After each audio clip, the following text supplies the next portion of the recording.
Welcome to our first officials training module ahead of the National Flag Football Championships. This one will focus on basic penalty enforcement. So as we get into basic enforcement, let's remember some basic enforcement principles. The first one is that all fouls are either dead ball fouls or live ball fouls. Those are the only two options we have. They're dead or live. We have a specific type of foul that could occur during the down, but is always treated as a dead ball foul. And those are non-player and unsportsmanlike fouls. They can occur even while the ball is live or dead, but are always enforced as dead ball fouls. So either of those types of fouls could occur at any point, but we will always enforce them as dead ball fouls. Note that with the exception of a few special enforcements, live ball fouls by players which are not unsportsmanlike conduct are always enforced using the all but one principle. And as a principle, a team may accept the penalty but decline the yardage for any foul. This comes into play when zone lines to gain are generally threatened. Teams may, in specific circumstances, elect to take the penalty, which could be a replay of the down or automatic first down, without actually enforcing the yardage for fouls. It's important to note that this is never an option we give teams. They have to know the rules well enough to request it, but it does exist. So as we talk about penalty enforcement, we have to know that each penalty is enforced from a specific spot on the field, but specifically we're dealing with 5 spots that a penalty could be enforced from. One of those spots is the previous spot. That is the spot of the last snap. Another spot is the succeeding spot. That is the spot where the ball will next be snapped. So if you think about the game from a timeline perspective, if it's first and 20 to gain from the 14-yard line, like when we start the game, the 14-yard line is a succeeding spot until the time when the ball is snapped. Once the ball is snapped, the 14 becomes the previous spot until the next snap. So that's going to occur play after play. So if they gain 3 yards on that play, now the 17-yard line is the succeeding spot. The 14 remains the previous spot until the snap, and then the 17 becomes the previous spot, and the next spot of the snap is the succeeding spot until the snap, and so on and so forth. The spot of the foul is quite simply the spot where the foul occurred. The end of the run is an additional spot. This could mean a couple of things. One, it could be the dead ball spot during a running play with no change of team possession, or we could have the spot where the last offensive player with the ball lost possession if a backward pass or fumble is either intercepted by the opposing team or strikes the ground of the opponent's end zone. And the final spot for potential enforcement is the post-scrimmage kick spot, and that's the spot where a scrimmage kick, which is also called a punt, ends, or is the 14-yard line if the kick results in a touchback. We're not going to delve deeply into post-scrimmage kick plays in this module, but note that the PSK spot is a potential enforcement spot. So now let's talk about dead ball fouls. It's helpful to some to put these in an acronym format, and so we utilize the acronym FIELDS: a false start, illegal snap, encroachment, leaving the field on the wrong side, that is also known as a dead ball foul for illegal substitution, or delay of the game. Those are all fouls that would prevent the snap. If one of these things occurs prior to the snap, we will throw the flag high into the air, blow the whistle, and not permit the ball to become live. The S in this is unsportsmanlike conduct, and you'll note the note there at the bottom that they may occur during a live or dead ball, but is always enforced as a dead ball foul. So if an unsportsmanlike conduct foul occurs during the down, we will still throw our flag high in the air. We will not blow the whistle, but this penalty is a dead ball foul and is subject to dead ball enforcement. Additionally, there are a variety of fouls which are simultaneous with the snap. The common acronym used here is MISHAPS, and a MISHAPS foul is any of the following: illegal motion, illegal substitution, illegal shift, having the snapper off the line of scrimmage, an A player not within 15 yards of the ball, illegal participation, and if the snap is first touched within 2 yards of the line. Note that 3 of those fouls are announced as illegal formation, but they are examples of the illegal action. For mishaps fouls, or fouls which are simultaneous with the snap, we throw the flag high in the air at the snap, but we continue to officiate and let the play end before we enforce the penalty. So it's important that we keep officiating during that play. If I'm the line judge, which is the most common official to have one of these mishaps fouls, but it doesn't mean that somebody else wouldn't, I would throw the flag in the air and then continue to do everything I would normally do on a play. Our third big hopper for fouls here are what are known as live ball fouls, and they are very simply stated as a foul which occurs during a down. Examples of this would include pass interference, flag guarding, holding, things of that nature that are fouls that occur during the down. When we see those occur, we try to throw the flag toward the spot of the foul. We don't want to hit players with it, and the spot of the foul could just simply be on the same yard line as the foul. But we also keep officiating until the play is over and finish the play. So, for example, if we had defensive pass interference on an incomplete pass, if I observed that action, I would throw the flag in the direction of the foul to approximately the spot without hitting players, and then once that ball hit the ground, I would signal incomplete pass to finish the play. It's important to note that every live ball foul occurs either during a loose ball play or a running play, and on the next slide we'll get into what do those things mean specifically. As I mentioned previously, there are two types of live ball plays. We'll talk first about loose ball plays. Loose ball plays encompass action during any of the following things. One is a punt, other than during post-scrimmage kick fouls. Two is a legal forward pass. Three is a backward pass. That does include the snap. Note that the snap is a backward pass, but could also include a fumble or illegal kick made by Team A behind their scrimmage line prior to a change of possession. And then additionally, a loose ball play encompasses the run or runs which precede any of the above. We'll get into some examples of this here in a minute. For running plays, just think of this very simply. If it's not a loose ball play, it's a running play. Any action which is not a loose ball play qualifies as a running play. Behind the line, we're dealing with any run which is not followed by a loose ball behind the line. So, for example, player takes a snap, runs around in the backfield and is deflagged. The snap itself is a loose ball play, but all that running around action, since he's deflagged or she is deflagged, is not is a running play.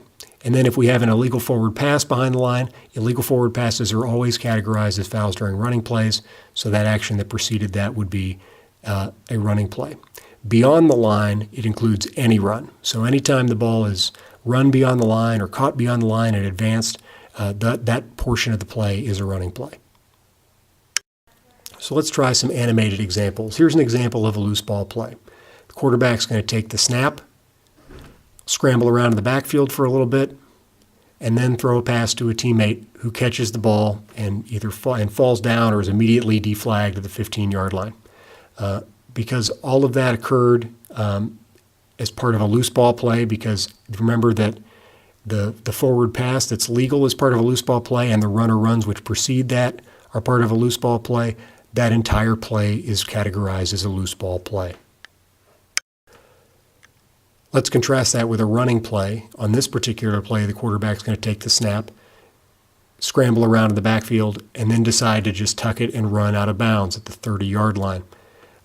Note that the snap itself is a loose ball play, but all the action on this play after that is considered part of a running play. As was demonstrated on the previous play, it is possible that there are multiple types of plays during the same down. For example, on this play, the quarterback's going to take the snap and then complete a pass to a receiver around the B27-yard line. So all the action that precedes that catch is going to be part of a loose ball play. But once the ball is caught, we've now begun a running play. In this case, A2 runs all the way down to the B3-yard line where he or she is deflagged. In those cases, that segment of the play is going to be considered a running play. So it is possible that we could have both a loose ball play and a running play during the same down. That would be an example of a play of that nature. So I mentioned the enforcement spots a little bit earlier in the presentation, but let's talk a little bit about specifically the basic spots. The basic enforcement spot is the succeeding spot for all dead ball fouls. Remember, the succeeding spot is simply the spot where the ball would next be snapped if a foul had not occurred. We will utilize the previous spot as the basic spot for fouls that occur during a loose ball play and for fouls that are simultaneous with the snap. That means that we would use the spot of the snap as the basic enforcement spot for both of those types of fouls. Important to note that fouls that occur during a loose ball play are subject to the all but one enforcement principle, which we'll talk about here in a minute, but fouls that are simultaneous with the snap can only be enforced at the previous spot. We'll utilize the end of the run as the basic enforcement spot for fouls that occur during a running play. Again, that would be subject to the all but one principle, which we'll talk about in a minute. And then the post-scrimmage kick spot is the basic spot for fouls with post-scrimmage kick enforcement. Again, we're not going to delve deeply into PSK fouls in this presentation. Just note that that's our basic spot. And again, the PSK enforcement is subject to the all but one principle. So hopefully this diagram can help us understand the all but one principle.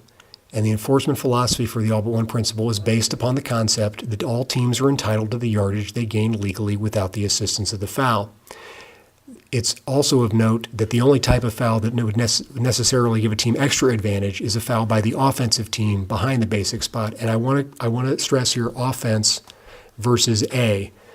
Offense simply means the team in possession at the time, or the team in possession at the moment. So the offensive team could be Team B if they were to, say, intercept a pass or fumble, or Team R during a punt play. That would be the offense. So remember, A and B and K and R are unchanged during the down, but offense and defense will change based upon who's in possession of the ball. But in any case, as I mentioned previously, since we're talking about fouls that would give extra advantage, is a foul by the offense behind the basic spot. On those fouls only, we would enforce those penalties from the spot of the foul. So let's take a look here. So for example, if the foul is by the defense, whether that foul is behind the basic spot or beyond the basic spot, we will always enforce defensive fouls from the basic spot. Additionally, if we have a foul by the offense beyond the basic spot, we will enforce that penalty from the basic spot. It is only when we have an offensive foul behind the basic spot that we will enforce that penalty from the spot of the foul, because if we went to the basic spot, we would be giving the offensive team the advantage of the yardage that they gained after the foul, and that's certainly not the principle in play here. I do want to mention the 4 W's because they're important for any official that throws a flag to know. Additionally, we have to take this information to the referee when the referee makes their announcement. So the first of the 4 W's is what was the foul, specifically what was the type of foul. Is it holding, is it flag guarding, etc.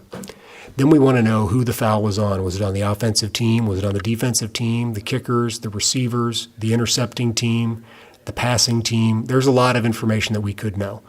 When did the foul occur? Was it a dead ball foul? Was it simultaneous with the snap? Or if it was a live ball foul, was it a loose ball play, a running play? Does it meet PSK criteria? And then finally, what is the enforcement spot? Are we going to enforce this penalty from the previous spot, the end of the run, the post-scrimmage kick spot, or are we going to enforce it from the spot of the foul because of the all but one principle? So we want to have that information in our own minds that we can then take to the referee. So I can say very simply, I've got holding against the defense during a running play, and we should enforce it from the end of the run. That will help the referee start to trigger what their announcement should sound like, and will also get the crew kicked up for penalty enforcement procedures. So now that we've talked about live ball, dead ball fouls, and the all but one principle, let's take a look at some examples of this. So on this particular play, the quarterback's going to take the snap and throw a pass to a teammate near the right sideline. During the pass, the defense commits pass interference at the 20-yard line, and in this case, the pass is incomplete. So we have to think about this. This is a live ball foul. It's subject to the all but one principle. So we go down our checks. Is this a foul by the offensive team? No. That means that we're going to enforce it from the basic spot. It's a loose ball play, which means that the basic spot is the previous spot. So we would enforce this penalty from the previous spot, from the 14, 10 yards to the 24. And assuming they only needed to gain the 20-yard line, this penalty, the yardage, would in fact result in a first down. Here's an additional play. Quarterback's going to take the snap and throw a pass to a teammate near the right sideline. Teammate catches it around the 40-yard line and is held by the defense at the B35. That player then continues all the way down to the B17-yard line. So again, we've got a foul by the defense, which means that we will always enforce defensive penalties from the basic spot. In this case, the foul occurred during the running play portion of the play, which means that the end of the run is our basic spot. So we would then enforce this penalty from the 17, and as it's a 10-yard penalty, inside the 20, we would only go half the distance to the goal, which would take us down to the 8.5-yard line and presumably make it first and goal. On this play, the quarterback's going to take the snap and run toward the left sideline. During the run, we're going to have an illegal contact foul against the offense upfield at the B22. but the quarterback will be deflagged at the B38 yard line. So let's think about this. When we go back to our principles of the all but one, we have a foul by the offense, which means it's potential to be enforced from the spot of the foul. However, this foul was committed beyond the basic spot, which on a running play is the end of the run. And it means we would enforce the penalty 10 yards from the end of the run, which in this case was the B38, which would take us back to the A32 yard line. The final example here in this segment is going to be that the quarterback's going to take the snap and throw a pass to a teammate near the right sideline. Again, the teammate's going to catch the pass near midfield. This time, that player will flag guard at the B38 and carry down to the B17 yard line where they're deflagged. This is our all but one example. We have a foul by the offense during a running play, which means that the basic enforcement spot is the end of the run. However, this foul is behind the basic spot and will require us to enforce this penalty from the spot of the foul. So we'll go from the B38 back to the A32. This is, again, the all but one principle in example. Some other basic enforcement principles include knowing what our automatic first down fouls are, and there are only two of them. If B commits either of these fouls during a down, it results in an automatic first down for A. Those two fouls are roughing the passer and a legally secured flag belt. It's important to note that an illegally secured flag belt by B is considered to be a foul at the snap. So even if we're generally not checking flag belts of players unless they score, so if B were to intercept the pass and return it for a touchdown, and we were at that point to identify we have an illegally secured flag belt, we would assume that occurred at the snap, and we would enforce it as a foul simultaneous with the snap from the previous spot, 10 yards, automatic first down. And again, an illegally secured flag belt does include automatic disqualification of the offending player.